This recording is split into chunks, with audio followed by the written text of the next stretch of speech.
ગુજરાતી શબ્દમાં સંત સાહિત્યમાં આ જેલને તોડવી બહુ મુશ્કેલ છે. આવો જીતેન્દ્રી મહાપુરુષ પણ આખર સતકાગ મનુએ સર્વ સે બસ કામ જીતનો કઠિન. મુશ્કેલ છે સતત. ભગવદ્ ગીતાના 10મા અધ્યાયના વિભૂતિ યોગમાં ભગવાન ગીતાકાર કૃષ્ણ પ્રમાણ આપે, ધર્મ અવિરુદ્ધ કામોસ્મી ભરતર્ષભ.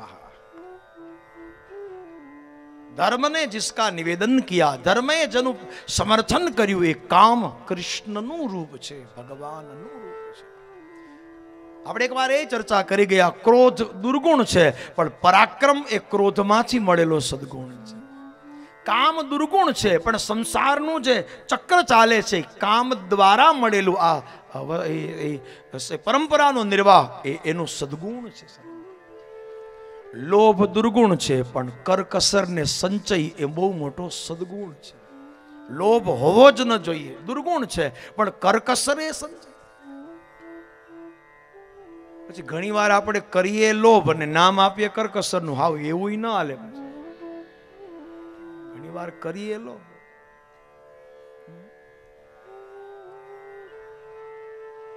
એક 2-3 બહેનો ભેગી થઈ, તમારા ગામની નહોતી, ચોખવટ કરી દઉં, અમારે પાછું કેવું પડે ને તમારા ગામમાં હજી 17 તારીખ સુધી રહેવું. બહેનોની વાતમાં એક બહુ પ્યારો વિષય હોય કે હું કરકસર બહુ કરું. હા, એટલે તમારા ભાઈને આ 2 પૈસા ભેગા થયા, નહીતર તો કેદીના ઈ બાપુના શિષ્ય થઈને બાજુમાં બેહી ગયા. હું કરકસર કરું, સ્વાભાવિક. એટલે એકબીજીને પૂછે કે તમે કેવી કરકસર કરો? અમારી કરકસરની તો વાત જ જવા દે. 100 ગ્રામ ઘી અમે આ દિવાળીએ લઈએ, તે આવતી દિવાળી સુધી 100 ગ્રામ ઘીમાં અમારી રસોઈ બની જાય. ના હોય મારી બહેન, 100 ગ્રામમાં એક દિવાળી કે હા, અમે ઘીની બોટલ રાખી છે ને એમાં એક સાવરણાની સળી મૂકી છે, રોટલીને સાવરણાની સળી અડાડવાની એટલે શાસ્ત્ર થઈ જાય, ચોપડવાનું.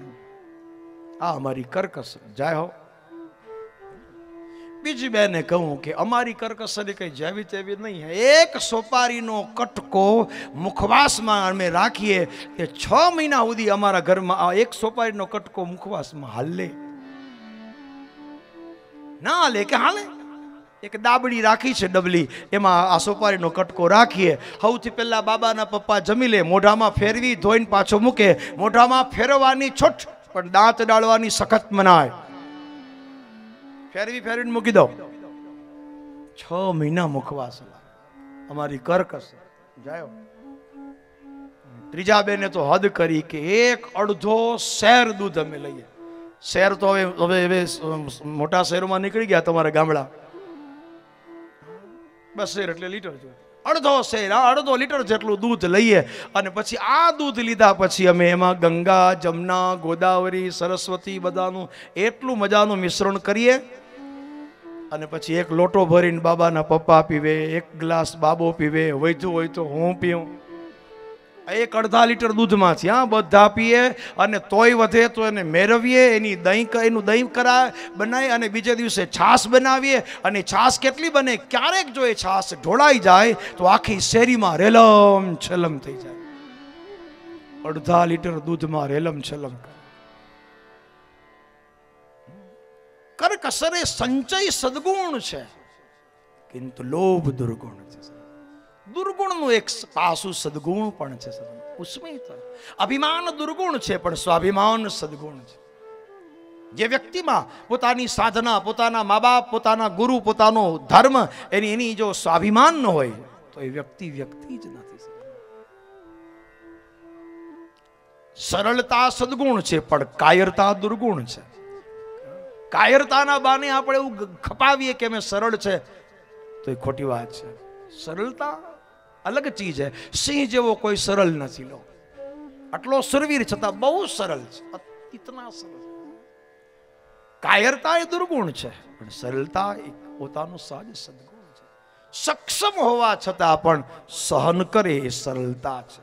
સામર્થ્ય હોવા છતાં સહન કરે એ સરળતા છે. તાકાત બધી છે, ધારે કરી શકે પણ એનું દર્શન હોઈ શકે, એનું પ્રદર્શન ન હોય, એ સરળતા છે. કાયર નથી, સરળ છે. इसलिए सजनों एक गुणों का संदर्भ, गुणा गुणेश वर्तन्ते, गुणों થી ગુણોનો પ્રવાહ વહે છે. તો ભગવાન બાદરાયણ વ્યાસજી મહારાજનો પ્રાદુર્ભાવ બડી સુંદર કથા છે. પછી એમને પણ કહ્યું, માતા તમે જ્યારે યાદ કરશો ત્યારે હું હાજર થઈશ, પણ મને મારી સાધના, મને મારી ઉપાસના, મારું શાસ્ત્ર સર્જન મને યાદ કરે છે, યાદ કરો ને હાજર થઈશ એવું વચન આપી ભગવાન બાદરાયણ એમની અતિ પ્રિય એવી સરસ્વતી નદીના કિનારે પોતાની પ્યારી એ સાધનાની ભૂમિ છે વ્યાસ ગુફા, અને ત્યાં જઈ અને ભગવાન વ્યાસજી તપસ્યારત બન્યા છે. કદાચ આપમાંથી કોઈ આ સ્થળની યાત્રા કરી પણ હોય, જોયું હોય, ન જોયું હોય તો હું ભલામણ કરું કે જવા જેવું તીર્થ છે. આપણે હિમાલયમાં બદ્રીનાથ જઈએ ને, બદ્રીનારાયણથી પણ આગળ 10 કિલોમીટર જવાય છે. હાલમાં પણ ત્યાં વ્યાસ ગુફા છે. કભી આપ જાઓ તો મેરા આગ્રહ જરૂર જાના. બડા સુંદર. ભગવતી સરસ્વતી ક્યાંય પ્રગટ નથી, પણ ત્યાં પ્રગટ છે. એક તરફથી ભગવતી અલકનંદા ગંગાજીનો પ્રવાહ, અને એક તરફથી ભગવતી સરસ્વતીનો એટલો પ્રચંડ પ્રવાહ છે કે એકવાર ગંગાજીનો પ્રવાહ પણ એની પાસે વામણો લાગે, એટલો પ્રચંડ પ્રવાહ સરસ્વતીનો છે. वो स्थल आज भी है जहां पर महात्मा व्यास जी आ तपस्या करता था. ये व्यास गुफा, અને વ્યાસ ગુફાને જુઓ ના તો આ પોથીના પાના તમે જુઓ છો ને, પોથીજીના જે પાના હોય ને એવી ગુફા લાગે, હજી પણ એવી જ લાગે, જાણે પોથીજીના પાના હોય એવી ભગવાન બાદરાયણ વ્યાસની બડી સુંદર ગુફા. એટલું દિવ્ય સ્થળ છે કે આપણે સાત્વિકતા મેળવવી ન પડે, આપોઆપ મળી જાય છે. ત્યાં ગયા પછી ભજન કરવું ન પડે, મન એની મેળે મેળે કરવા માંડે. ये भूमि नो प्रताप, ये भूमि की सात्विकता आज भी इतनी प्रबल है ऐसा सुंदर प्रमाण. ત્યાં બેસીને સજનો બોરડીના ખરેલા બોર ખાઈ અને વહેતી સરિતાનો એ સરસ્વતીનું જલ પી અને આ યુગ પુરુષ, આ તપસ્વી મહાપુરુષે આટલા સુંદર શાસ્ત્રોની રચના કરી છે.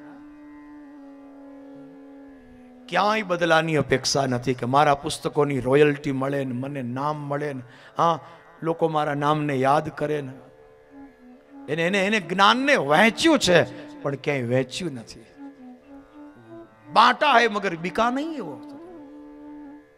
ये भगवान बादरायण केवल बोरडीना खरेला. આજે તમે જાઓ ના તો બોરડીના ઝાડ બહુ જોવા મળે, એટલે એનું નામ છે बादरायन. और भगवती सिद्धदास सरस्वती के तट पर बैठकर सम्याप्रास એમનો આશ્રમ છે. જ્યાં ગયા પછી આપણી મન, બુદ્ધિ, ચિત્ત, વિચાર આ બધા ચંચલ બધા ઇન્દ્રિયો આપોઆપ શાંત થઈ જાય. એનું નામ सम्याप्रास. सम्याप्रास इति प्रोक्तम ऋषिणाम सत्रवर्धनम.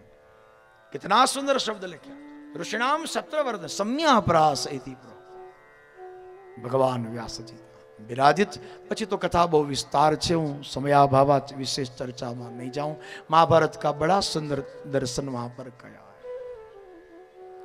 પછી ધીરે ધીરે આ મત્સ્યગંધા ફરી યુવાન થયા ત્યારે એ સમયે સાગરનો અવતાર એ પ્રતિપના પુત્ર શાંતનુ રાજા, એમને મત્સ્યગંધા તરફ સ્નેહ થયો. લગ્ન માટે એમને નિવેદન કર્યું ત્યારે એના પિતા ઢીમરે કહ્યું કે મારી દીકરી તો જ આપું, મને એક વચન આપો કે મારી દીકરી જ તમને જે પુત્ર થાય એ જ રાજા થાય, એ જ રાજગાદીનો અધિકારી થાય. किंतु शांतनु महाराज वो वचन दे नहीं सकते, कारण के एमने एक पुत्र छे ज अने भगवती भागीरथी, भगवती जाह्नवी, भगवती अलकनंदा गंगाजी ना माध्यम थी मळेलो 8मो वसु अने दीर्घायु दृढ़ प्रतिज्ञ भगवान गांगेव. महाभारतनु एक अमूल पात्र भीष्म दादा. व्रत उपासना, प्रतिज्ञाबद्धता, वचनबद्धता, एक बार बोलिया पछी अड़भंग वेण काढनारो महापुरुष जो होय तो महाभारतना भीष्म. कठोरतानी पारासीसी छे. कोई माणस बहु कठोर तप करे त्यारे कहीए के आ तो भीष्म दादो छे. ए भीष्म दादा અરે ભગત બાપુ કવિ કાગ એક પદમાં બહુ સરસ બોલ્યા કે આ જગતમાં ભલે બધું સહેલું હોય પણ ઘણું અઘરું છે. શું? કઠિન વેણ અણભંગ, કઠિન ધીર મન સંકટ મેં, કઠિન પરદેશ ગવન મેં, કઠિન દુખિન કો શરણ, કઠિન રન ખડગ ઝપટ મેં. તલવારો રાખવી સહેલી છે અને જ્યારે અવસર આવે ત્યારે એને વાપરવી હેલું નથી. આ ઘણા તલવાર બાંધે તો ખરા પણ વખત આવે ત્યારે ધ્રુજી ધ્રુજીને હેઠી પડી જાય. સામેવાળાને ખબર પડે કે આની પાસે હતી ખરી. બાંધવી અલગ વસ્તુ છે અને જ્યારે રણસિંગા વાગે સૂતા જાગે કાયર ભાગે કામ પડે મેદાને મરવા અપ્સર વરવા મર્દ કસુંબલ રંગ ચડે એને મર્દ કસુંબલ રંગ. કેવી સુંદર વાતોમાં કે જેનામાં શૌર્ય છે એને શસ્ત્રની જરૂર નથી અને જોયા પછી એને કસુંબલ, જેને મેઘાણી સાહિત્યમાં કસુંબલ રંગ એ ક્યાંથી મળે એ પાછા પ્રમાણ આપ્યા છે પણ એ વાત અલગ છે. પણ મેદાને મરવા અપ્સર વરવા આ બધું કઠિન છે, ઈશ્વર દત્ત છે સજનો. એ શીખવાથી નથી શીખાતું, માના ઉદરમાં શીખીને જ આવે છે. દાતારી વહી અતિ કઠિનતા. હા, દાતારને કોઈ પૈસાની જરૂર નથી. એવું નથી કે શ્રીમંત હોય, રૂપિયા વાળો હોય એ જ દાતાર હોઈ શકે. ઘણી વાર નાનો માણસ હોય પણ એની દિલેરી આભને અડે એવી હોય છે, એની ઉદારતા આભને અડે એવી હોય છે. કારણ કે જન્મ જાત કઠિન વેણ અણભંગ. એકવાર બોલ્યા પછી બદલે નહીં, આવું વચન આપવું ને બહુ કઠણ છે. આ બોલવું તો બહુ હેલું, ઘણા માણસો બોલી તો નાખે પણ પછી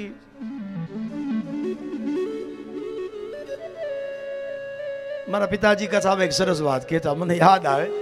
એક ભાઈને સંતાન નહોતા એટલે કોઈ એમ કહ્યું કે ભાઈ આપણા ગામમાં માતાજીનું મંદિર છે અને એની તમે માનતા માનો, ભગવતી બહુ દયાળી છે, તમને સંતાન આપશે. હવે સંતાન ઘણા વર્ષોથી નહીં એટલે ભાઈ આવેશમાં આવ્યો અને બધા સાંભળે એમ એને પ્રતિજ્ઞા કરી કે માતાજી જો મને દીકરો આપે તો હીરાનો હાર પહેરાવ, ભગવતી જો મને દીકરો આપે તો હીરાનો હાર. બધાની વચ્ચે બોલ્યો અને ભગવતી તો કરુણાકારની, અસુર વિદારિણી, હા દીન ભરણી, કરુણ સરણી ભગવતી તો દયાળી છે.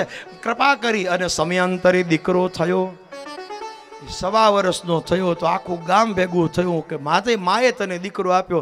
હવે ઓલું બોયલું પાડ, તે વચન આપેલું કે હીરાનો હાર. હા, અને જ્યાં ગામમાં ભાવ કઢાવા ગયો તો બિચારાને ગરમીમાં ટાઈટ લાગવા માંડી. આટલો બધો ભાવ, મારું ખેતર વેચું તોય પૂરું નહીં થાય, મારું મકાન વેચું તો કાંઈ વાંધો નહીં. એને શું કર્યું, એ છોકરો મોટો થયો તો છોકરાનું નામ રાખ્યું હીરો. છોકરાનું નામ રાખ્યું હીરો. અને પછી એના ગળામાં 20 રૂપિયાની ફૂલની માળા પહેરાવી. એક ઢોલવાળાને બોલાવીને ઢોલ વગાડાવ્યા, ગામને ભેગું કર્યું. ગામને હારે લઈ ઢોલ વગાડતો વગાડતો છોકરાને માની સામે ઊભો રાખી અને છોકરાના ગળામાં ઓલો 20 રૂપિયાનો હાર હતો એ કાઢી અને માતાજીને પહેરાવીને બોલ્યો કે આ હીરાનો હાર એ માં હું તને અર્પણ કરું છું, મારી માનતા સ્વીકારી લેજો. તું તો દયાળી છે, તું કાળી ને તું કલ્યાણી. હજી કે આ ત્રિશુલ જરાક આઘું છે, બાજુમાં હોય તો મારા બનાવેલા હવે મુજરે બન. કઠિન વેણ અણભંગ એકવાર બોલ્યા પછી બદલે નહીં સજનો. હા, અને એવા જ મહાપુરુષોની કથા મારે ગાવી પડે ને તમારે સાંભળવી પડે, વ્યાસજીને લખવી પડે. આપણી પાંચાળની સતીનું અતિ પ્રસિદ્ધ, હા તમને મને હવને આવડે કે વચનો ના પુરાઈ તો હેજ નહીં રે અધૂરા રે, વચનો ના પુરાઈ તો હેજ નહીં રે અધૂરા ને, સોહી મારા હરિજનના એંધા. વચન વિવેકીને જે નર ને નારી પાનવાય તો બ્રહ્માદિક લાગે જેને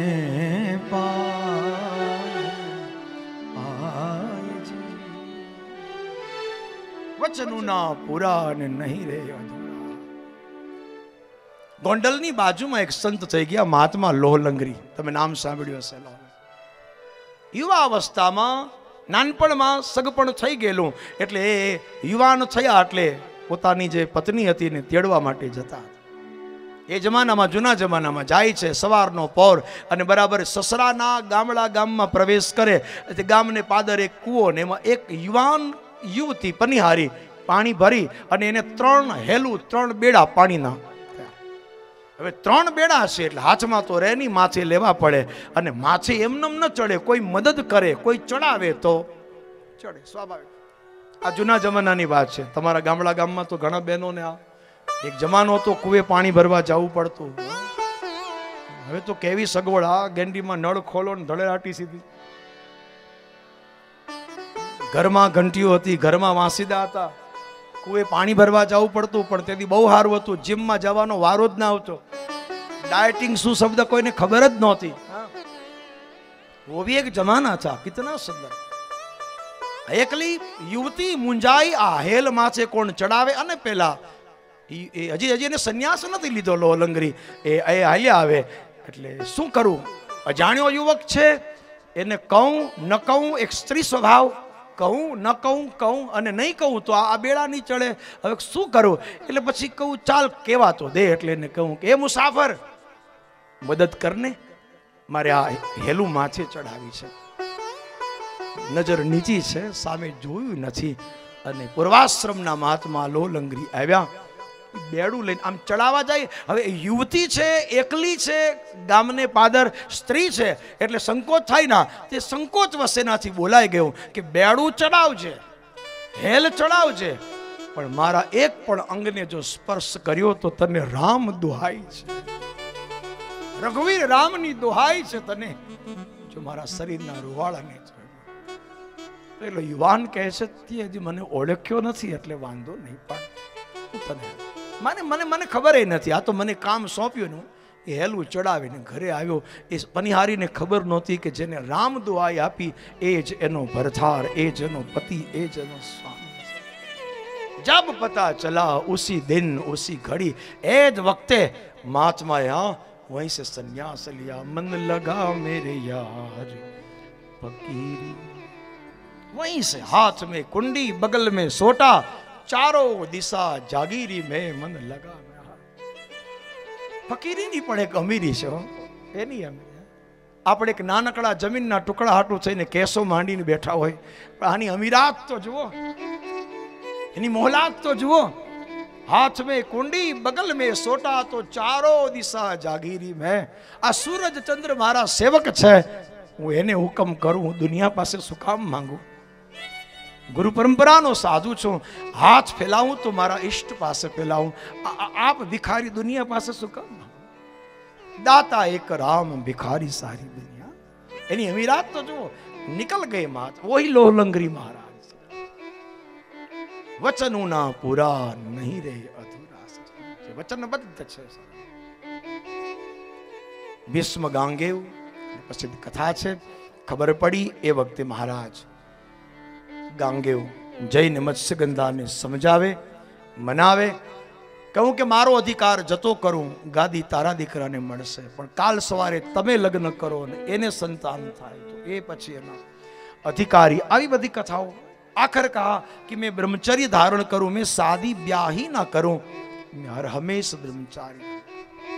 આવી ભીષ્મ પ્રતિજ્ઞા કરી ત્યારથી ગાંગેવનું નામ ભીષ્મ પડ્યું છે. એસી બડી છે.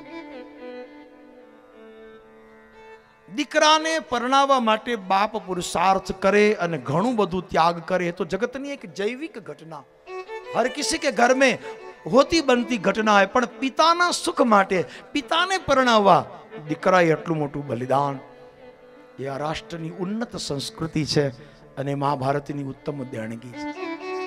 હું ફરીવાર ચોખવટ કરું કે દુનિયામાં મહાભારત જેવો કોઈ શ્રેષ્ઠ, એનાથી ક્યારે ડરશો નહીં. ભગવાન જાણે પણ આપણામાં લોકો બહુ ભય પામે. મહાભારતની કથા સંભળાય નહીં, મહાભારતનું પુસ્તક ઘરમાં રખાય નહીં. રખીએ તો કાં તો કે ઘરમાં મહાભારત આવે, નથી રાખ્યું તોય. એક પતિ હવારના 7 વાગ્યામાં ખબર નહીં કઈ બાબતમાં ઝઘડી પડ્યા તે ઝઘડ્યા બપોરના 12 વાગ્યા. 12 વાગ્યા નોન સ્ટોપ 5 કલાકનો કાર્યક્રમ હાલ્યો. છેલ્લે પાડોશી કંટાળ્યા, ધુઆ ફુઆ થઈને આવ્યા કે આ તમારા બાજુમાં અમારે આ હાટું રહેવાનું, બંધ થઈ જાઓ બંને જણા, ક્યારના ઝઘડ્યા કરો છો, ઉભા રહો, હું હમણાં તમારું સમાધાન કરું. બોલો શેમાંથી વાંધો પડ્યો? મને બતાવો, આપણે વાંધો શેમાંથી પડ્યો, હમણાં એનું નિરાકરણ, આપણે એનું સમાધાન કરીએ. બોલો શેમાંથી?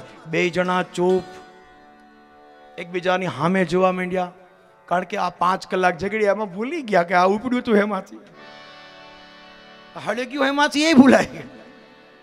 બોલો બોલો શું વાંધો? આ વાંધાનું કારણ શું? હમણાં એનો રસ્તો કરો. પછી બેન ઉપર જોઈને બોલ્યા કે 5 કલાકથી બાંધતા હોય તો ભૂલી ન જાય કે શેમાંથી ઉપડ્યું હતું. નથી રાખ્યું સજનો તો આ થાય, તો રાખ્યું હોય તો એવું અર્થ ન કરશો કે મહાભારતથી ઝઘડો. મહાભારત તો સમાધાનનો ગ્રંથ છે, શ્રેષ્ઠ ગ્રંથ. વ્યાખ્યો સિસ્ટમ જગતમ સર્વમ. વિશ્વના વિદ્વાનો જેની વંદના કરે. આજ પણ દુનિયામાં લાંબામાં લાંબુ મહાકાવ્ય, इनसे बड़ा काव्य कोई रच ही नहीं पाया और दुनिया को चैलेंज है, रच पाएगा भी नहीं सका. હું ગઈકાલથી કહું છું, મારી વાતને એમને સાંભળી લો કથા ના, ગૂગલમાં સર્ચ મારો, દુનિયામાં લાંબામાં લાંબુ મહાકાવ્ય વિશ્વના વિદ્વાનો કહે છે વ્યાસની મહાભારતની રચના, એના જેવું કોઈ મહાકાવ્ય. ભગવદ્ ગીતા તો એક અલ્પાંશ, 1,00,000 શ્લોકમાંથી ખાલી 700 શ્લોકને અલગ તારવ્યા, તોય ભગવદ્ ગીતાનો આ સાર હોય તો પૂરા મહાભારતમાં તો ऐसा સાર ગ્રંથ. અને પછી મત્સ્યગંધા સાથે વિવાહ, ચિત્રાંગદ વિચિત્ર વીર્ય બંને પુત્રો. ચિત્રાંગત યક્ષની સાથે લડાઈમાં મરણ. વિચિત્ર વીર્ય માટે મહારાજ વિશ્વ કાશીરાજની 3 કન્યાઓનું હરણ કરી લાવે. એક કન્યાએ કહું મારા વિવાહ પહેલેથી નક્કી હતા, એટલે એને જવા દીધી. અંબા અને અંબાલિકા સાથે વિવાહ. પણ ક્ષય રોગી મહારાજ વિચિત્ર વીર્યનું પણ અવસાન થયું. હવે ઘરમાં 2 વિધવા પુત્ર વધુ અને વંશ નિર્વંશ છે. મહાભારતની અંદર એક બહુ વિશેષતા છે. આપણે ગઈકાલે ચર્ચા કરતા હતા કે ભગવતી બધાને બધું ના આપે. કુરુવંશ સત્તા, સંપત્તિ, ઐશ્વર્ય, બલ, દેવી પ્રતિભાથી આચ્છાદિત છે, પણ વંશ નથી રહેતો. આટલું ભગવતી આપ્યું છે. કુરુવંશ એટલે કેવો? ભરતનો વંશ. આ રાષ્ટ્રમાં 3 ભરત થયા. હા, એક ભગવાન રામનો ભ્રાતા ભક્ત ભરત, એક વિષ્ણુ ભાગવતનો જળ ભરત પરમહંસ ભરત, અને બીજો શકુંતલા અને દુષ્યંતનો વીર ભરત. એ ભરત વંશમાં ભગવાને બધું જ આપ્યું, પણ ખાટલે મોટી ખોટ, વંશ રહે જ નહીં. થાય ને મૃત્યુ, થાય ને મૃત્યુ, ક્યાં કરે? આખિર મેં કથા આપે.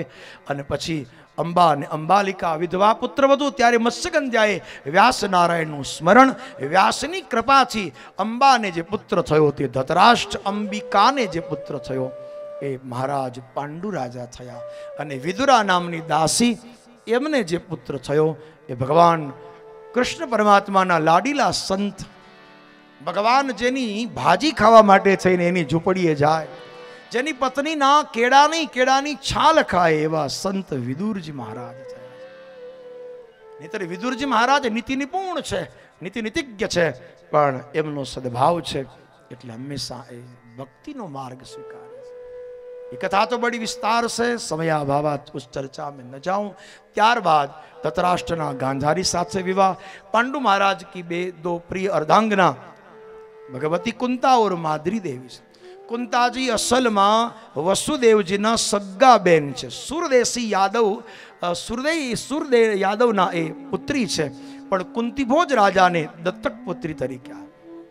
અને કુંતાજી એકલા નહીં, એ 5 બહેનો હતા. શિશુપાલની માતા પણ ભગવાનના સગ્ગા ફઈ છે, અને અર્જુનની માતા કુંતા પણ ભગવાનના સગ્ગા ફઈબા છે.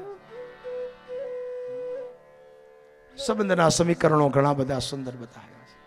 આખિર में महाराज का सुंदर चरित्र दिखाया. અને પછી પાંડવોના વંશમાં એ કુંતાજીએ દેવતાઓની આરાધના કરી અને 5 પાંડવોનો પ્રાદુર્ભાવ, પાંડવોનું સુંદર જીવન કવન આપ્યો. એમના વંશમાં અર્જુન અને અર્જુનના પુત્ર થયા અભિમન્યુ. અભિમન્યુના પુત્ર જે માના ઉદરમાં હતા, અને એ વખતે હજી તો ઉત્તરાના ઉદરમાં રાજા પરીક્ષિત છે, અને એને મારવા માટે થઈને અશ્વત્થામાએ અગ્નિ વરસાવતું બાણ છોડ્યું. આ વિષ્ણુ ભાગવતની પ્રસિદ્ધ કથા આપ સૌ જાણો છો. એ વખતે ભગવાન દ્વારિકેશ કૃષ્ણ મહાભારતનું યુદ્ધ સંપન્ન કરી અને 51 દિવસ પછી ભગવાન જવા માટે તૈયાર થયા છે. મહાભારતના યુદ્ધ વિરામના પછી ભગવાન 51 દિવસ હસ્તિનાપુરમાં રોકાયા, આવો મહાભારતમાં ઉલ્લેખ છે. યુદ્ધના પહેલા 4 મહિના પહેલા આવી ગયા. યુદ્ધમાં પણ પૂરી હાજરી.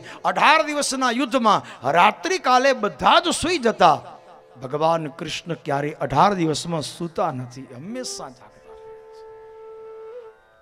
કોઈને માર્યો નથી, પણ જેટલા મર્યા એમાં પ્રેરણા ભગવાન દ્વારિકેશ કૃષ્ણની. એના દ્વારા ભગવાને નિર્વાહ કરાવ્યો અને ભગવાન બધાનો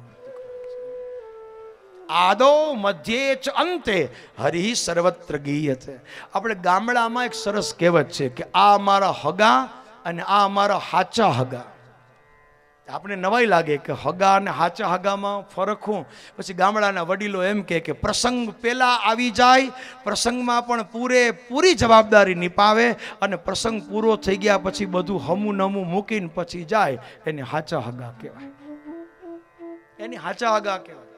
પ્રસંગ પહેલા આવે, પહેલેથી જ તૈયારીમાં, અને પ્રસંગમાં બરાબર જવાબદારી. પણ પ્રસંગ અને હાથી જરૂર તો પછી જ પડે. ગાડલા પાછળવા વાળા ઘણા મળે, પણ ઉપાડવા વાળા ગોતવા પડે. ઉપાડવા ટાણે જ કોઈ ન હોય, પછી આપણે પકડીને લાવેલા કોક તો ઉપાડો. જેવી પૂર્ણાવતી થઈ નથી ને ઘરે ભાગ્યા નથી, પછી જ જરૂર પડે. પણ સાચા સગા એ છે આદો મધ્યે ચ અંતે. યુદ્ધ પહેલા, યુદ્ધમાં અને યુદ્ધ બાદ 51 દિવસ રહીને ભગવાન દ્વારિકેશ કૃષ્ણ દ્વારિકા જાય ત્યારે ઉત્તરાદેવી ભગવાનને પ્રાર્થના, પાહી પાહી મહાયોગિન, પાહી પાહી મહાયોગિન, દેવ દેવ જગત પતે,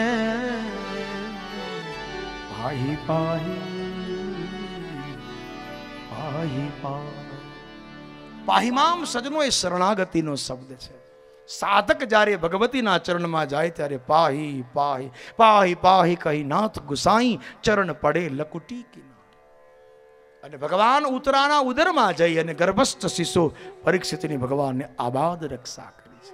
ખેર એ પ્રસંગ તો બડા પાવના સુહાવના મન લુભાવના, કિંતુ સમયાભાવાથી ચર્ચામાં નહીં જાઉં. પણ દેવી ભાગવત પ્રમાણ આપે છે, યાદ રાખજો, માના ઉદરમાં જ્યારે તમે અને હું પણ હતા ત્યારે આ જીવનું રક્ષણ અને પોષણ કેવલ ભગવાન જ કરે છે, બીજું કોઈ નથી કરતું. ભગવતી જ આપણું રક્ષણ. એટલે તો એ કુલદેવી છે. કુલની પરંપરા એમનો નિર્વાહ થતો હોય તો એ પ્રતાપ માં કુલદેવીનું છે. દરેકને પોતાના કુળદેવી હોય છે. તમારે કુલદેવી હશે જ, સ્વાભાવિક છે. અને એની કૃપાથી તમારા વંશની અંદર એક પછી એક સંસ્કારી સંતાનો મળતા જ રહે છે. યાદ રાખજો, સંસ્કારી સંતાનોમાં સંસ્કાર એ ક્યાંય વેચાતી મળતી વસ્તુ નથી, ખાનદાની ખોરડેથી આવે છે. ખાનદાની ખોરડેથી જેના મા બાપ સંસ્કારી, એના સંતાનોમાં આમૂલ સંસ્કાર આવે છે. ऐसा सुंदर प्रमाण मिलते हैं. तो भगवाने रक्षा करी અને પરીક્ષિતનો જન્મ. આ પરીક્ષિતના 4 પુત્ર, એમાં સૌથી મોટા જન્મેજય. દેવી ભાગવતની કથા અહીંયાથી શરૂ થાય છે. આ જન્મેજયને પિતાને તક્ષક નાગ કરડ્યા પછી મનમાં બહુ જ ક્રોધ થયો. આ જગતમાં સર્પ રહેવા જ નહીં દઉં, સર્પને નામશેષ કરું. મારા બાપને એને દંશ આપ્યો. અને પછી આચાર્ય પ્રવરોને બોલાવી અને એને સર્પને મારવા માટે સર્પ યજ્ઞ કર્યો છે. સર્પમેધ યજ્ઞ કર્યો. અને આ યજ્ઞમાં કહેવાય છે નાગના 9 કુળ હતા. 9 એમાંથી અત્યારે જે દેખાય છે ને એ તો એક જ રહ્યું છે, એક. બાકી 8 તો જન્મેજયે યજ્ઞમાં હોમી દીધા. અત્યારે જે જોઈએ છીએ તો એક જ છે. હા, વિચાર કરો, હારું થયું હોમી દીધા. આ એક છે તો એટલા બધા નીકળે છે. આ 9 હોત તો આપણે કથા ક્યાં રાખવી? તમારી હારે એ સાંભળતા હોત. કેટલો એ જગતમાં એનો વ્યાપ હતો. એ સારી બહુ બડી સુંદર દેવી ભાગવતની કથા. અને પછી મહારાજ ક્રોધાયમાન બની અને યાગ કરવા બેસે છે. એ સમય મહારાજ જરતકારુના પુત્ર આસ્તિક મહામુનિ આવે અને યજ્ઞને વચ્ચે રોકી અને સુંદર જ્ઞાન ચર્ચા કરી. અને સર્પ એટલે શું, શા માટે સર્પદંશ? તક્ષક એટલે કોણ? દરેક પરીક્ષિતને, દરેક જીવને 7મે દિવસે મૃત્યુ છે. આપ સૌ જાણો છો સપ્તાહના વાર કેટલા છે? 7. સપ્તાહના વાર 7. 8મો વાર છે શાસ્ત્રીજી છે.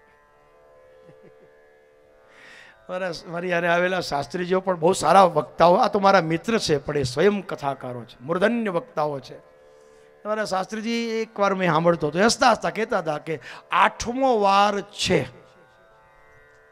8મો વાર કા છે એ કાયમ ના આવે, ક્યારેક ક્યારેક આવે, પણ આપણને એવો ગમે, બધાને ગમે, બધાને પ્રિય લાગે એવો આ 8મો વાર, અને એનું નામ છે જમણવાર. કેવો વાલો લાગે! આહા, જમણવાર. એમાં બહેનો તો હોડે કળાએ. આજ તો બધું પરબારું જ છે, ચૂલે રજા જ છે, ઉપાધિ જ નથી.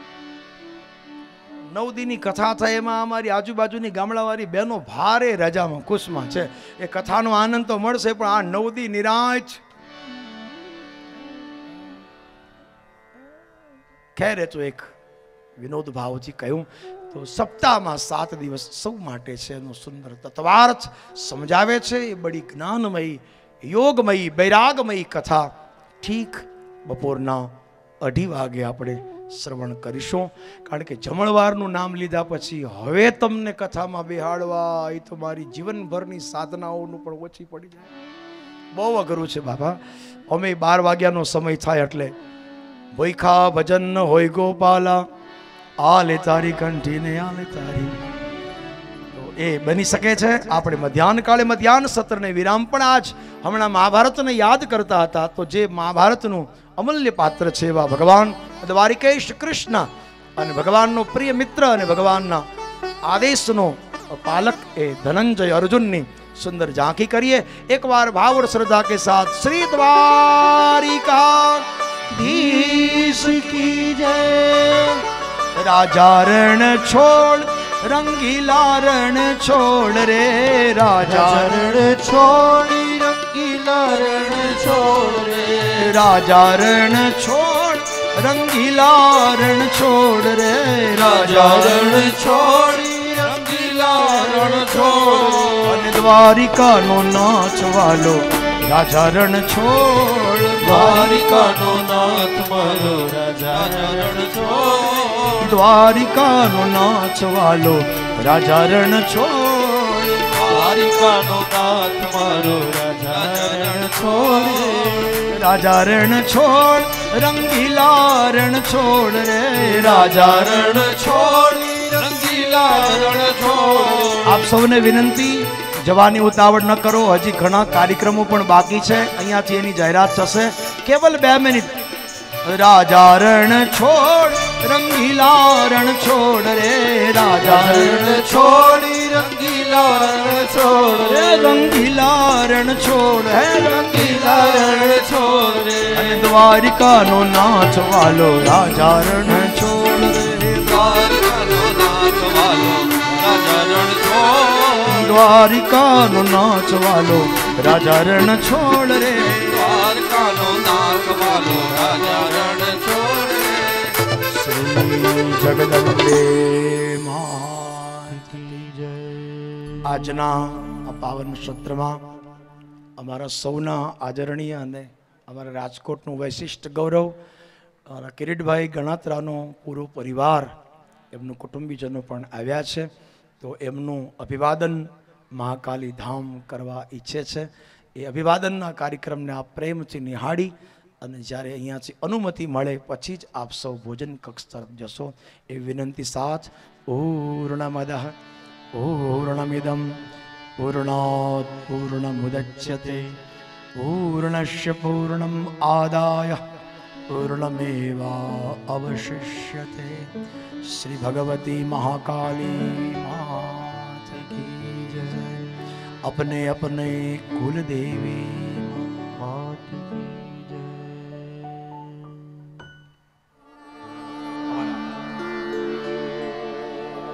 एक बार बीरा जो परम्बार पवित्र हृदय आ सने। एक बार पीरा जो परम्बार, पवित्र हृदय आसने। एक बार पीरा जो परम्बार, पवित्र हृदय आसने। तमे वात्सल्य वदना आनंद सदना, परम वंदना। हो तमे वात्सल्य वदना आनंद सदना, परम वंदना। हे मां परम वंदना, हे मां परम वंदना। एक बार बीरा जो परम्बार, पवित्र हृदय आसने। एक बार बीरा जो परम्बार, पवित्र हृदय आसने।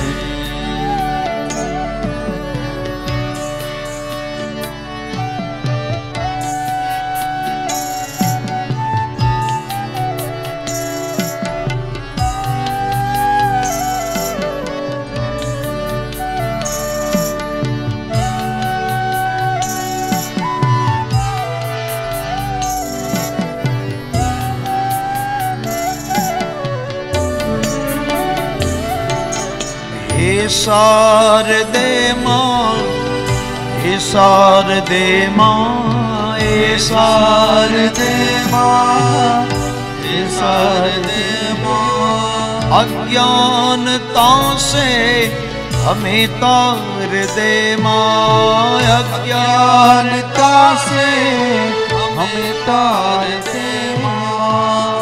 हे शारदे मां, हे शारदे मां, हे शारदे मां, हे शारदे मां।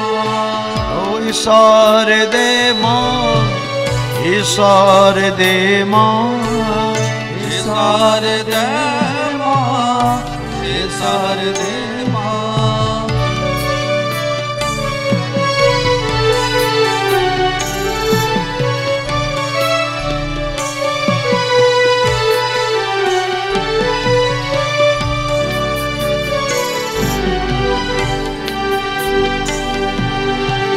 स्वर की देवी ये संगीत तुझसे, हर शब्द तेरा, हर गीत तुझसे। तू स्वर की देवी ये संगीत तुझसे, हर शब्द तेरा, हर गीत तुझसे।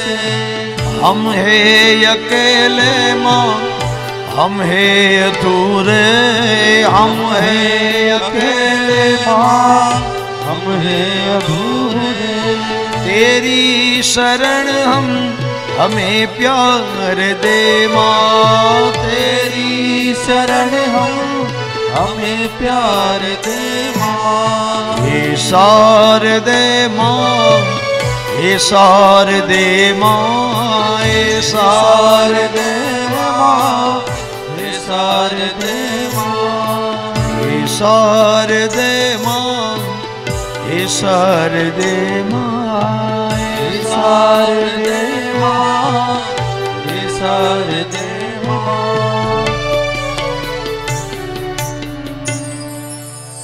श्री जगदम्बे मात की जय। बोलिए माँ जो श्री महाकाली मात की जय। अपने अपने कुल देवी मात की जय। सदगुरु देव की जय।